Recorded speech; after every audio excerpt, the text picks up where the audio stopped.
Փաշինյանին ես արդեն ճանաչել եմ դեռ 93 թվականներին, որպես մանկավար դասել եմ տվել։ Այո, չխոսանք դրա մասին, ժողովուրդ ջան, 2000 Այո, ճիշտ է, աշակերտ էր։ նա միջին 3 թվանշանի սովետի վաղտվա 3-ի նշը։ Ես համասարանում արդեն ինֆորմացիոնվեց ռուսերենի մասնագետ եմ ինքս, ռուսաց լեզվի ֆրանսերենի մասնագետ եմ։ Իսկ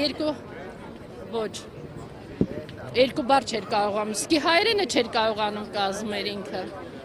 նախադասություններ կազմել։ Իսկ 2001 թվականին ես աշխատել եմ լիտերատուրնա Արմենիա խմբագրությունում, կարամ փակագծերը բացեմ։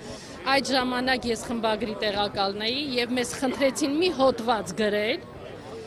խոսքի անմեղ մարդու համար դարձնել այսպիսի, այսօր Սամվել Կարապետյանի նման։ Մենք բոլորս հրաժարվեցինք մի քանի խմբագրություններ, իսկ նա դեռ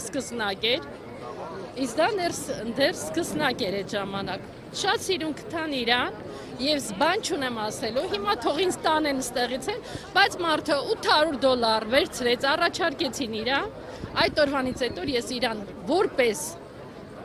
ժուրնալիստ չեմ не признаю, այդ օրվանից ինքը ծախվեց միջև առ այսօրս։ Եվ մի մարդ, ես իրան շատ լավ գիտեմ, որտեվ աշխատել եմ փակ բաժիններում, էլ չեմ ուզում հիմա արդեն շատ բացահայտվեմ,